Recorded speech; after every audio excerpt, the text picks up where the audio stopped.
life, but yet life flourishes there. Now, there's a lot of speculation and a lot of theories that are dealing with Antarctica and dealing with an ancient technology, an ancient knowledge that's there. In this video here, I'm going to try to show you all the points that pretty much everyone talks about, from the theories to what I believe. I believe that we are looking at events that's taking place in Antarctica that, in all honesty, is still amazing today. Well, let's take a look at those. Let's start off with some of them, some of the theories that's out there. Now, here's a map of Antarctica, the west and the east. This is the map as we know it today of what science and map makers say that the Antarctic looks like. Now, there are other ancient maps that have been found that kind of shows Antarctica in a different way of light. Now, here's a very interesting map. Now, this is the Piri-Reis map of Antarctica. Now, this map is for map charting, and it's showing that there was no ice covering the Antarctic at one time in history. Now, in 1929, a group of historians found an amazing map drawn on a gazelle skin. The researchers showed that it was a genuine document drawn in 1513 by Piri-Reis, a famous admiral of the Turkish fleet in the 16th century. Now, he had a passion for maps and having thing pretty much drawn out, made out, and worked with. And he was a high rank within the Turkish Navy, allowing him to have the privilege of access of the Imperial Library. And this Turkish admiral admits in this that he notes on the map that he completed and copied the data from a large number of source maps, some which dated back to the 4th century BC and earlier. Now, a lot of theories are out there about this map and how it came to be and what ties it had. And with this, if he was able to go off of ancient civilizations that show this map, that means at some point in history that we as humans were able to go to the Arctic. And the Arctic is known as being the coldest place in the world, known as the coldest desert, and that no life is supposed to be there. And yet, this map indicates that there was life, there were civilizations, and that there was a known way of going into this bottom part, into the top part of Antarctica, which is very interesting indeed. So this is a theory that's been out there. It's not even a theory anymore. It's been proven a fact. But this proves that there is something in our ancient times that's not being told by conventional history. We are told that our ancestors were a dumb, barbaric, caveman mentality where all they knew was hunting and gathering. They didn't know how to build mega structures, but yet evidence proves in history that ancient structures exist. One theory that's out there right now is an ancient structure that has ties to other ancient structures around the world. Let's take a look at that theory. Pyramids in the Antarctic. Now, we are now being able to see that in many places around the world and in the oceans, we're finding these gigantic mega structures. When I was doing research early on, looking into the Antarctic, I actually looked from the mindset of what the ancient aliens theory was. Is that there was a civilization in the past that was so advanced that we view them as gods. Now, I don't want to lose anybody here. I don't believe that aliens are going to come from a distant star and come to the Earth, because I'll be getting into that other theory there that has a tie to the Antarctic.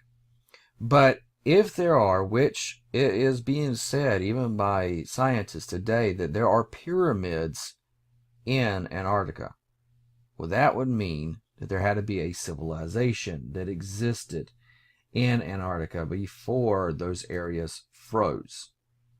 Now, there's proof that shows that there are water erosion is in the Sphinx in Egypt, and that if that were to happen or take place, it had to be before or at the very end of the last ice age.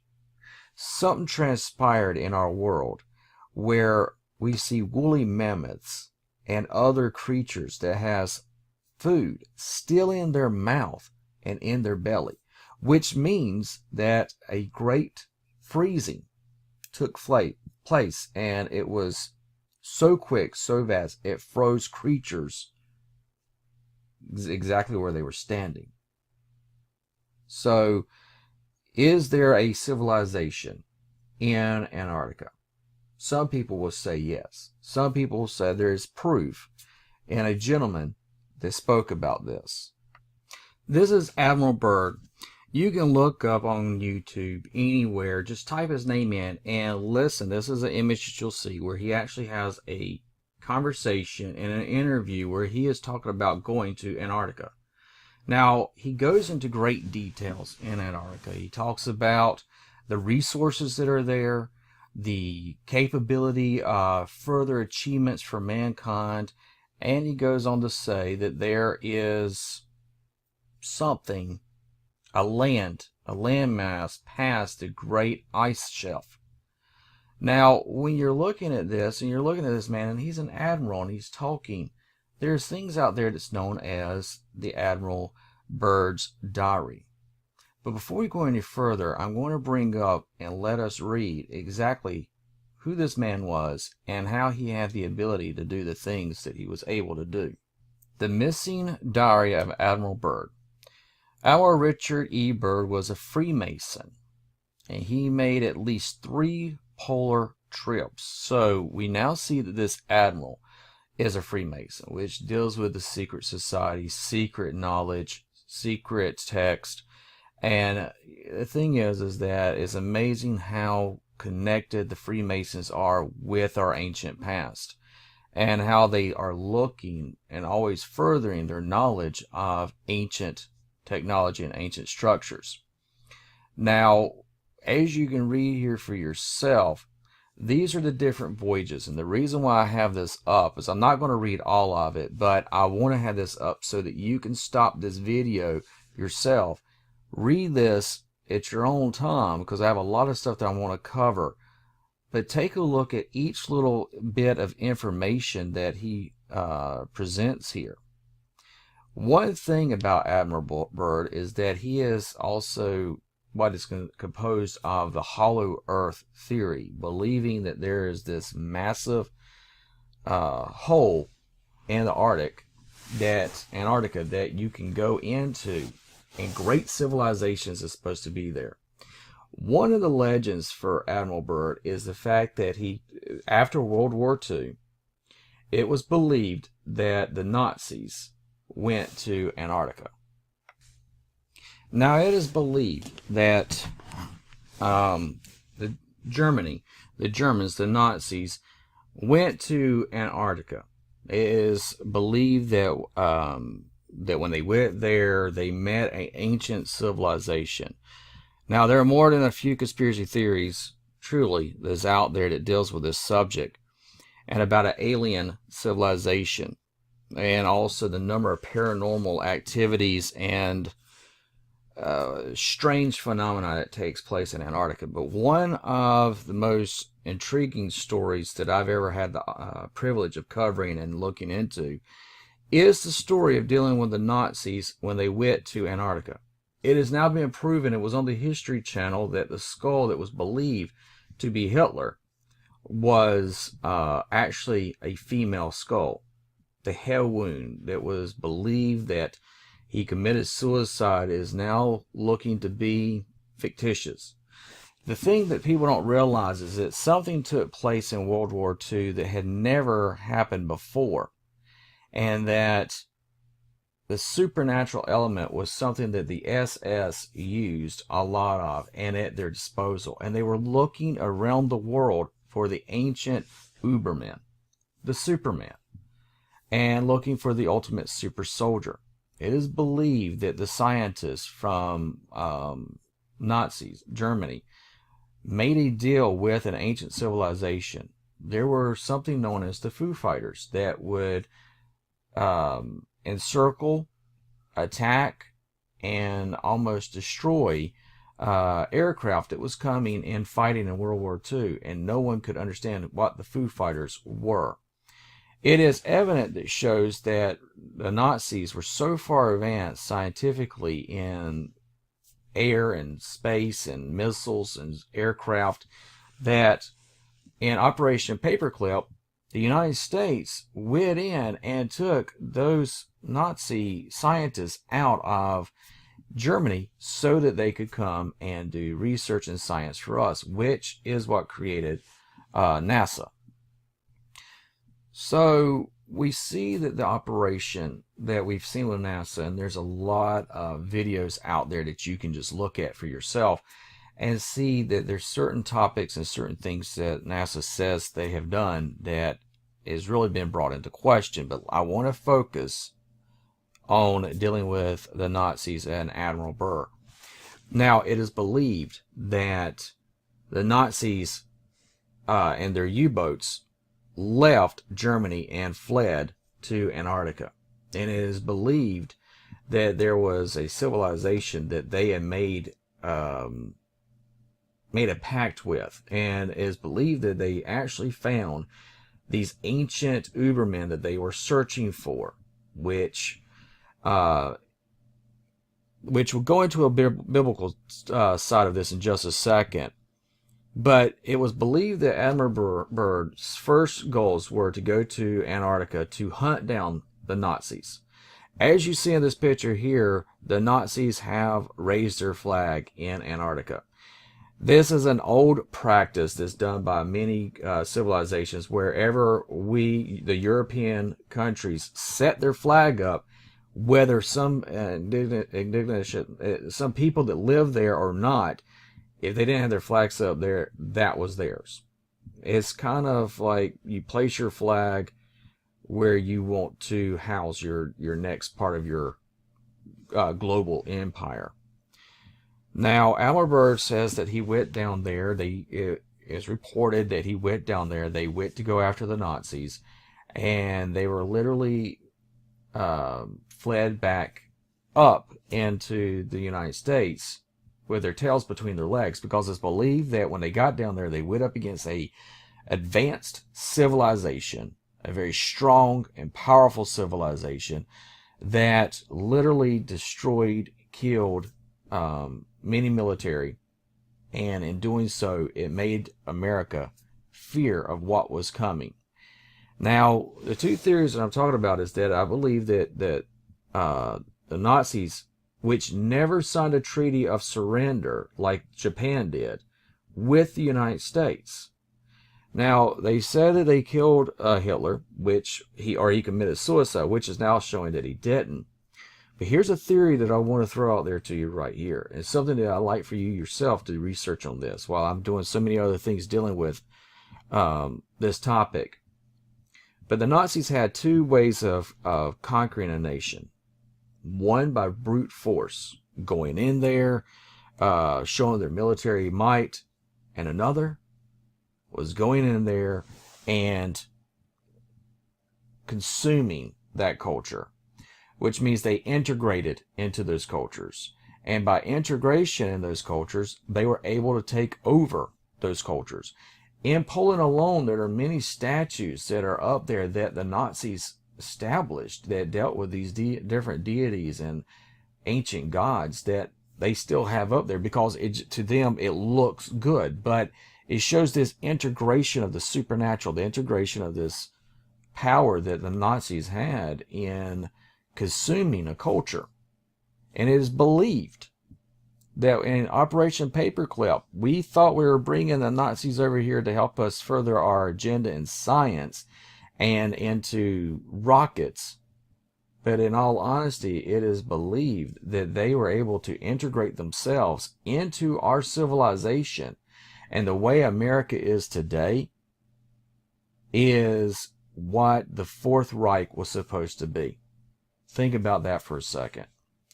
Look at the way America is set up, and you look at the similarities with America today and the birth of Nazi Germany, and you realize the parallels are astonishing in the least.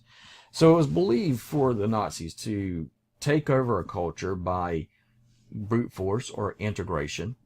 And if that's the case, is there an agenda of hiding truth from the American people and around the world? And I believe there is, and it deals with Antarctica.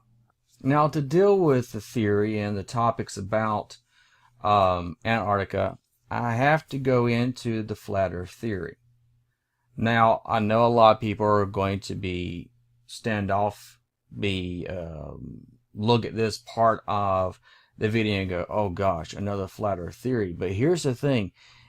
If there is an ancient civilization that lives in Antarctica, if there is a ties to the Nazis with this, is there an agenda to deceive the whole world? The thing is, guys, as a Christian, we are told that we do not just deal with flesh and blood, but principalities and of evil spirits. And there are evidence in Scripture that backs the notion of a flat earth. This right here is a creation of a map square of a stationed earth. And this is how it was believed and how it says it's depicted in the Scriptures. I'm going to show you just a couple of those Scriptures that are talked about.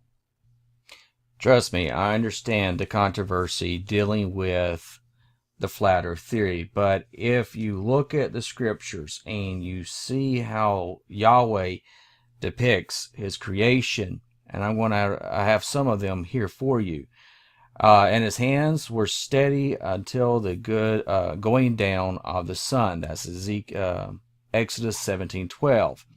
Then it goes on and says, and the sun stood still, and the moon stayed. Joshua chapter 10, verses 12 and 13.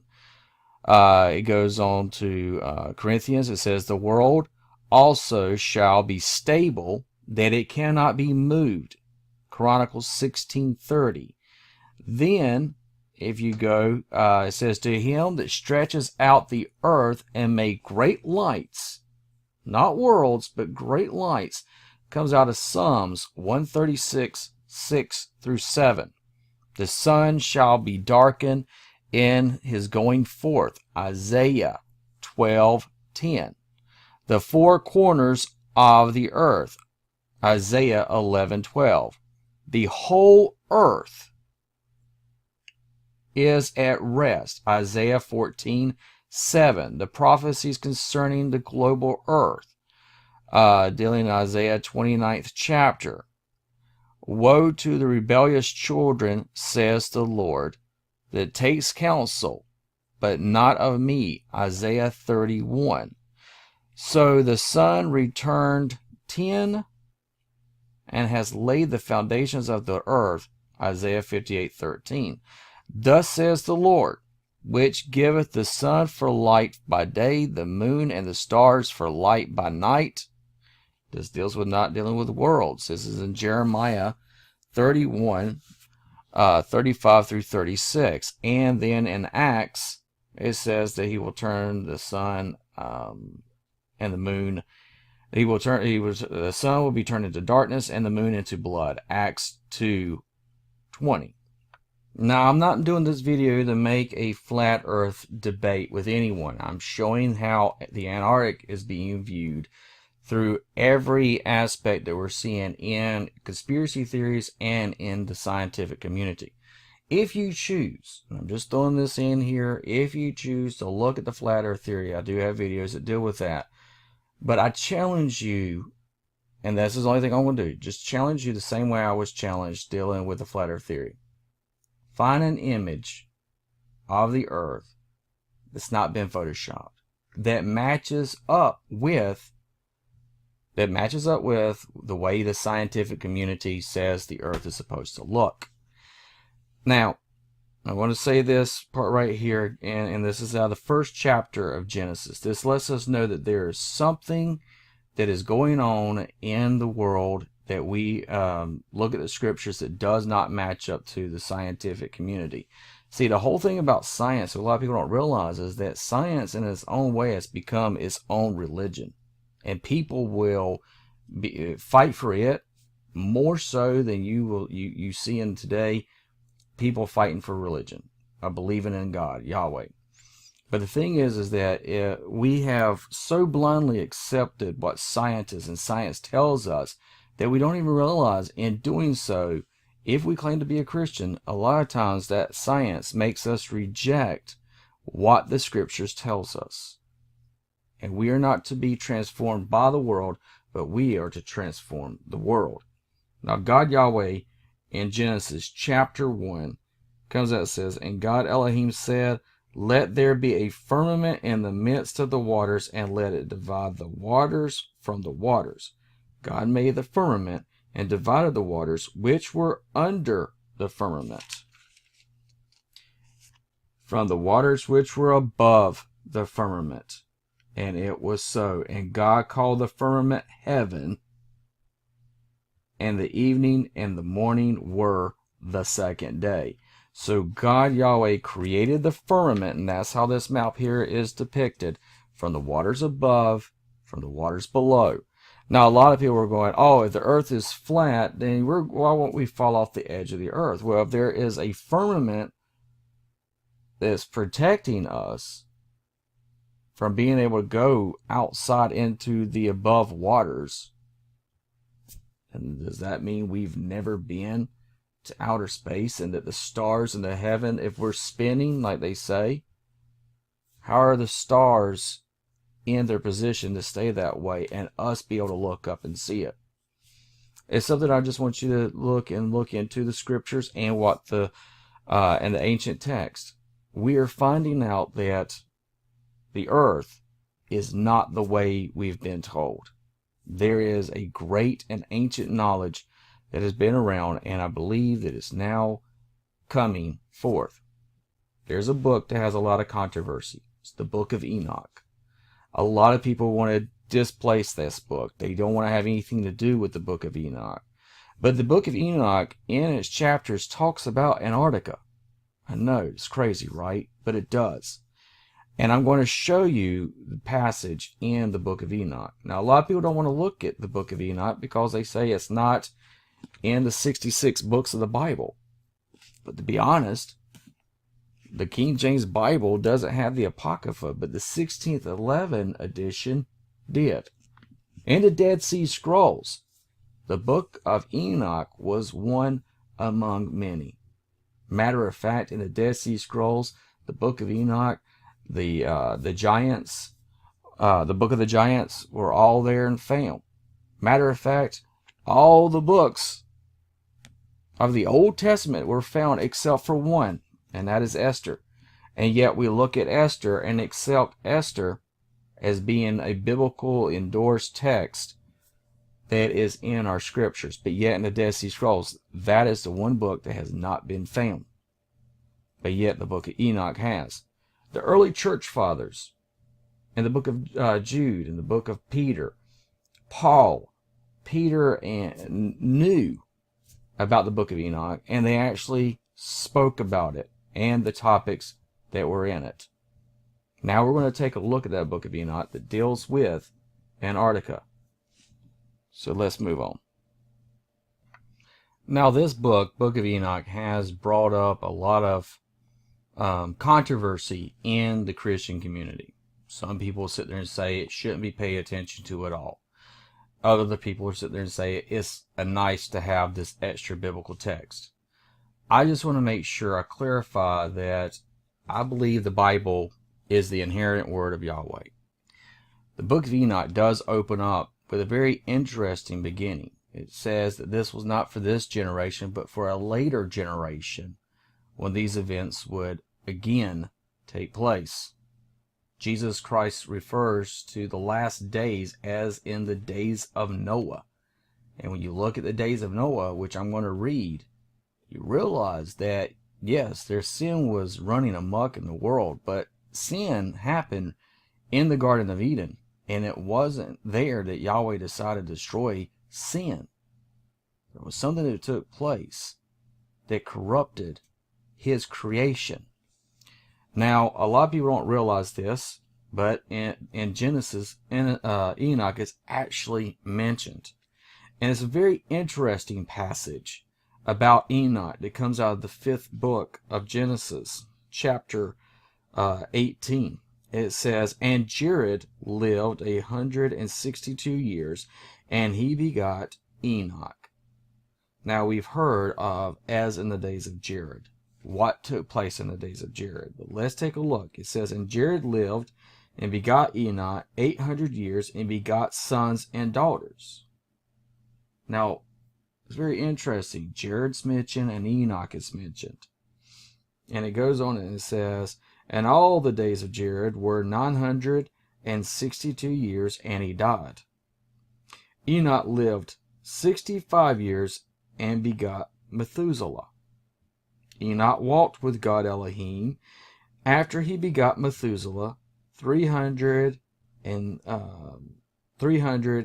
begot sons and daughters. And all the days of Enoch," which I find this very interesting and something that will make your head go, really? But this is what it says about him. It says, "Enoch walked with God after he begot Methuselah for 300 years. He begot sons and daughters. All the days complete that Enoch was here on the earth, all the days were 365 years.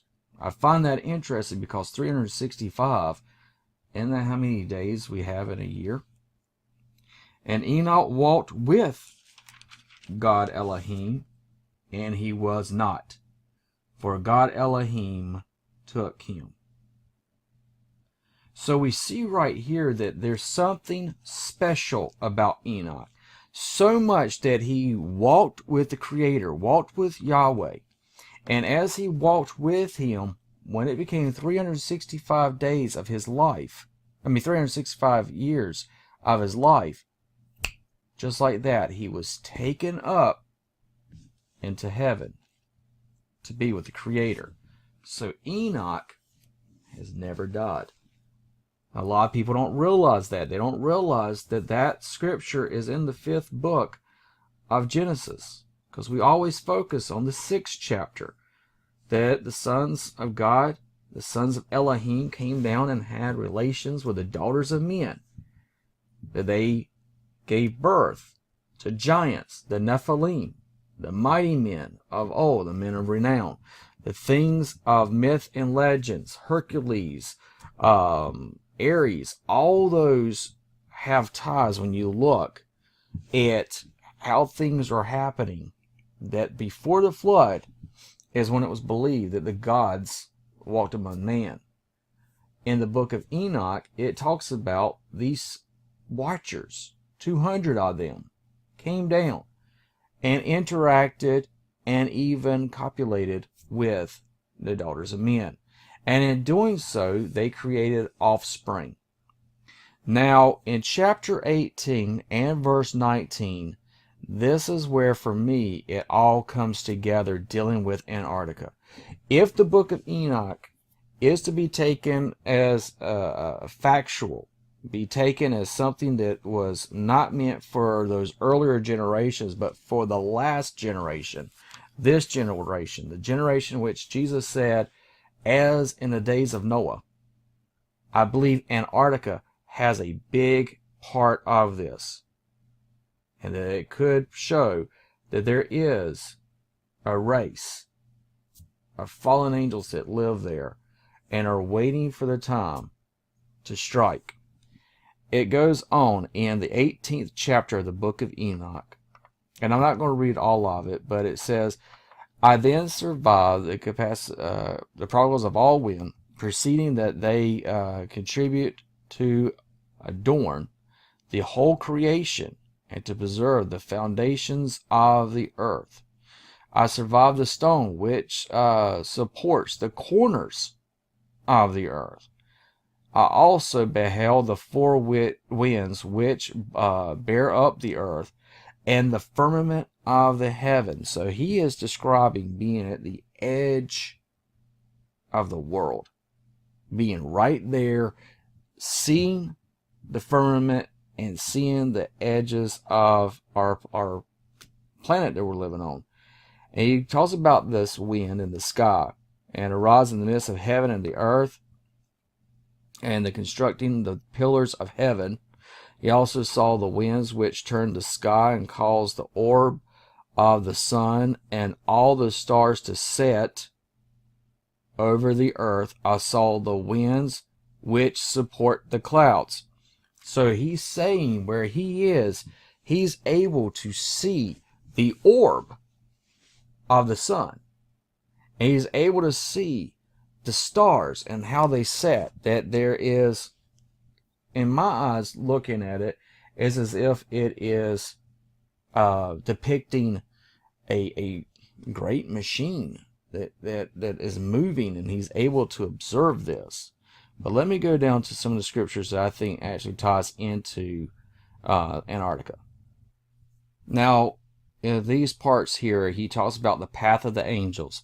He talks about all these glorious stones and parts of God's throne. But one thing that stands out to me is in verse 11. It says, and there I saw a place on the side of an extended territory where waters were collected. Now, he's describing an extended territory in this area, and that this is where all waters are connected, which, again, deals with something that we're not told about in science.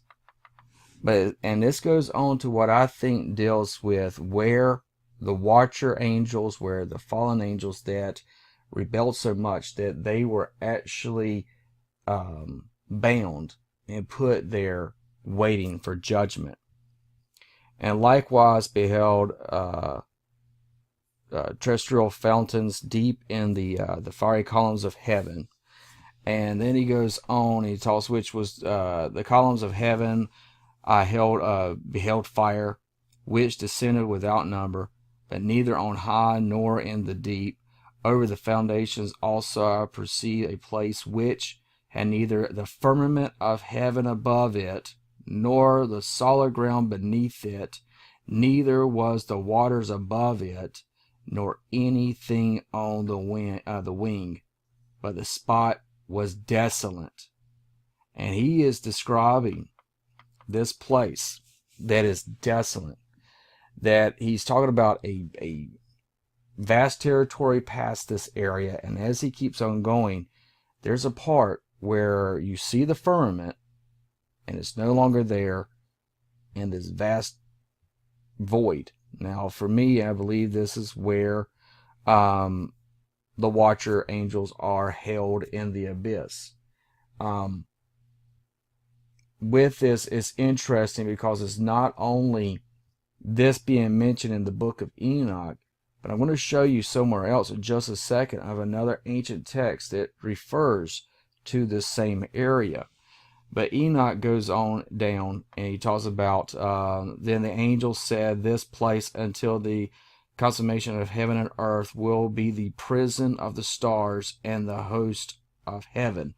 So it is saying, and stars is also depicted for angels or for angelic beings.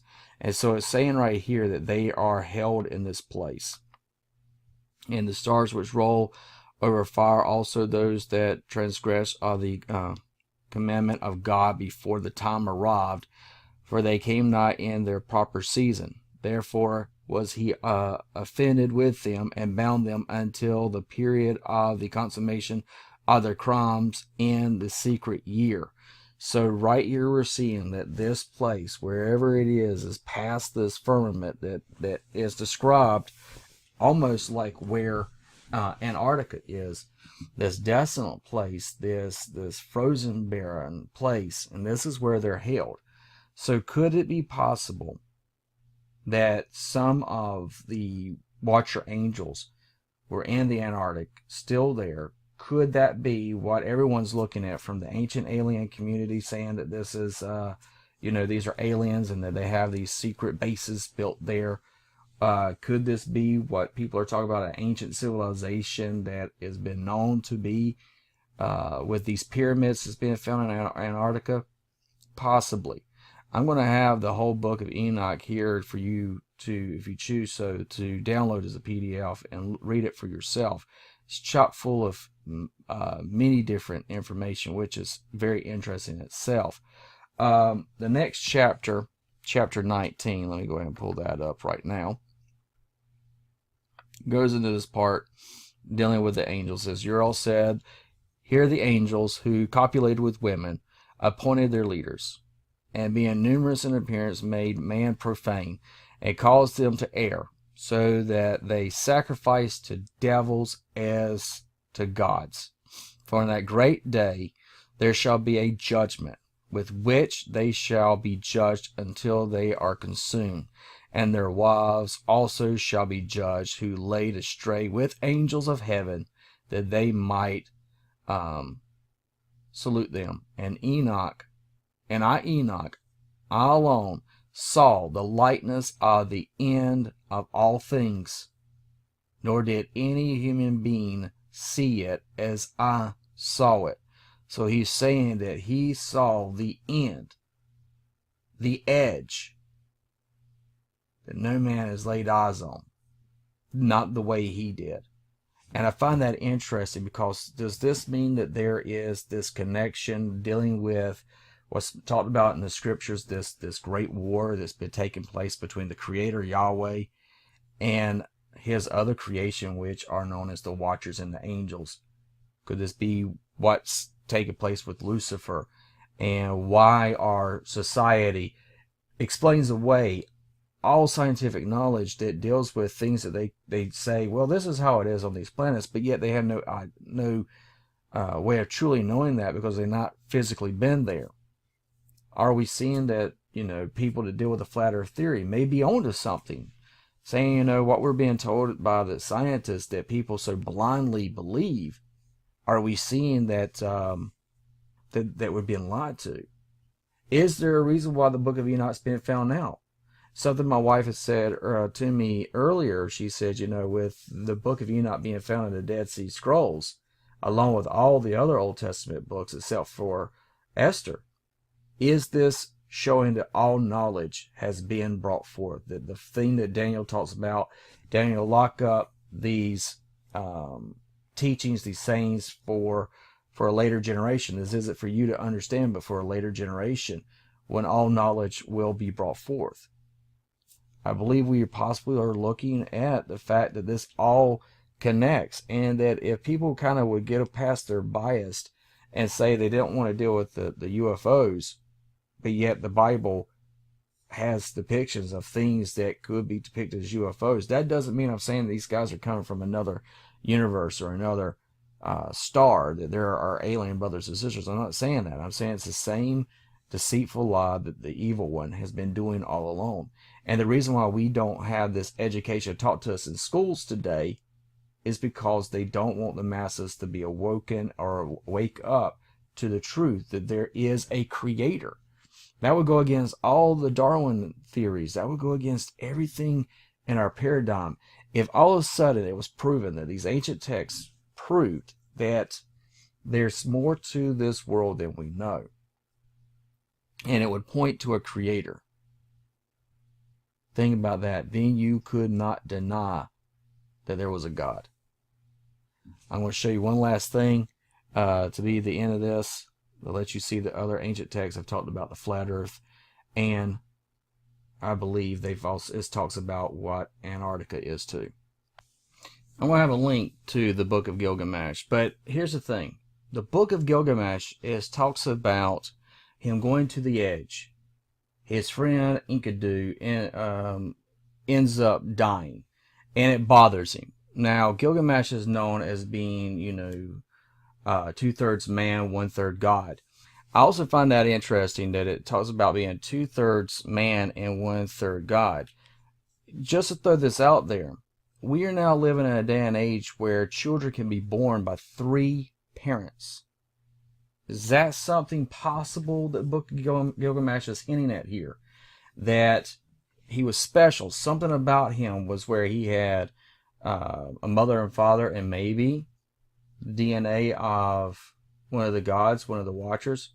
Who knows? There's a great ties and source that deals with Gilgamesh. It even has people believe that he has ties to Nimrod. I did a video called Nimrod and the connection to the Nephilim, and or the Nephilim and the connection to the ancient cultures. But right here, Gilgamesh, and I'm getting ahead of myself. Sorry, let me get back. Gilgamesh here is talking about he's going the distance. He's trying to reach to the gods. And it says that when he gets there, he gets to the gate of the mountain, and he's going to be stopped by these 2 scorpion-like beings. And when Gilgamesh has been talking with them, trying to get past them, and I want you to hear how Gilgamesh describes where he's going. It says, and Gilgamesh heard this, he did as the man scorpion has said. He followed the sun's road to his rising through the mountain. And when he had gone, and 1 league of the darkness became thick around him, for there was no light. He could not see nothing ahead and nothing behind. After 2 leagues the darkness was thick, and there was no light. He could see nothing ahead and nothing behind. After 3 leagues the darkness was thick, and there was no light. He could see nothing ahead and nothing behind. And after 4 leagues the darkness was thick, and there was no light. He could see nothing ahead and nothing behind. And at the end of 5 leagues the darkness was thick, and there was no light. He could see nothing ahead and nothing behind. And the 6 leagues the darkness was thick, and there was no light, and he could not see nothing ahead and nothing behind. Then he had gone 7 leagues, and the darkness was thick, and there was no light. He could see nothing ahead and nothing behind. He ends up going 8 leagues, and Gilgamesh gave a great cry, for the darkness was thick, and he could not see nothing ahead and behind him. In the 9th leagues he felt the north wind on his face, but the darkness was thick, and there was no light. He could see nothing ahead and nothing behind him. After 10 leagues the end was near. After 11 leagues the dawn light appeared. At the end of 12 leagues the sun streamed out. Then it goes on and says, and there was the garden of the gods. All around him stood bushes bearing gems. Seeing it, he went down to face, but there was a fruit of carnel with the vine hanging from it, beautiful to look at. So he's going into this part. He's going to the edge of the earth. He's going to that barren land, but he did not stop. I find it interesting because Admiral Byrd kind of refers to the same thing when he is talking about Antarctica. He says that it's a barren land, but if you push further into that barren land, there is going to be this vast continent that we can go and get the resources of. When you look at the Book of Gilgamesh, when he finally gets past that barren land and is able to get to the garden, he sees gems, he sees rubies, he sees great fruit, he sees all the sweet things to see. And in doing so, he sees rare stones, pearls, things from the sea. Gilgamesh walks the garden to the edge of the sea of Shimas, saw him, and he saw he was dressed in the skins of animals and ate their flesh. So this person, this deity, sees him and recognizes that this is a man, that he's reached the garden where he should never reach. And Admiral Byrd kind of refers to the same thing. Talks about, there's great resources there, things that will make countries rich, be able to provide for everyone. There's this vast land, this vast continent of great splendor. And it begs the question, did Admiral Byrd see possibly the same thing that Gilgamesh is explaining here?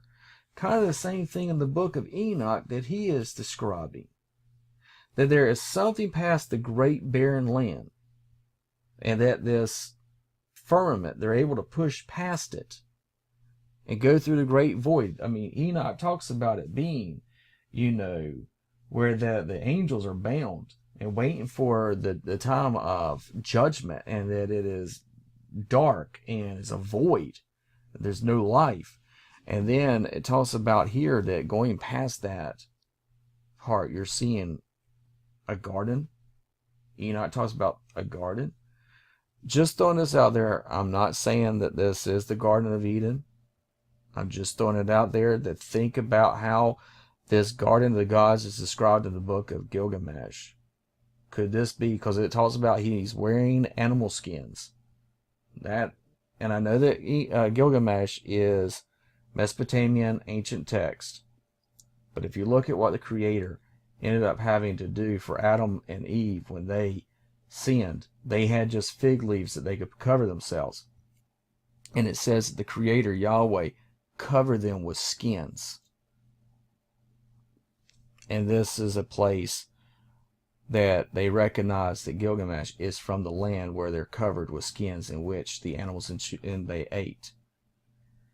So guys, is there something more to Antarctica? I believe so. I believe you can look at several different ancient texts and see this pattern that people talk about: the edge of the earth, the four corners, the pillars of the earth. You take a look at this barren wasteland that nothing lives on. You see that nothing can survive there. You see other ancient texts talks about land mass and land places where when you get past a certain point of the barren land, you're seeing a garden. So I do think that there is something to the Antarctic. I think that there's possibly where Gilgamesh went, where it taught in Enoch in the 18th and 19th chapter, talks about this barren land being at the edge. Could have ties to the fact that the Nazis did find and communicate with this ancient culture.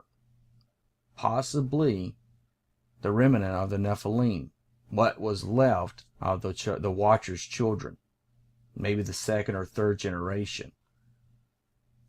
There's a lot of theories out there, and all of them are very interesting. All of them are very different. I wanted to do this video so that you would be able to see that even in today's society, Antarctica is a mystery in which no one has solved. A puzzle that seems to can't be answered. Could there be evidence? Could there be knowledge that's there that if we were allowed to go there, when you do research, you realize, yeah, you can go to certain parts of Antarctica, but you cannot go there without the written permission from the UN. You can't go there on your own. You can't get in a boat or a plane and fly to Antarctica to explore it for yourselves. But yet, you can have explorers explore every place in the whole world. All other 6 continents. 7, they call Antarctica the 7th continent. But yet you go all around the world with a passport, a visa. Go climb Mount Everest. Go look at the ancient pyramids. Go to Peru. You could go to those places and search. But the one place that explorers are not allowed to go to and explore on their own is Antarctica. Why is that? Why is it that there's a treaty with 40 plus nations, one of the longest treaties in the world, that has lasted.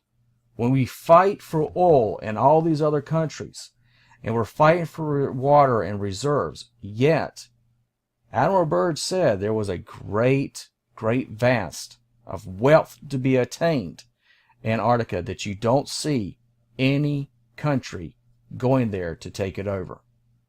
Why is it that before the elections did John Kerry all of a sudden make a special trip to Antarctica? Why is it that there was a meeting with the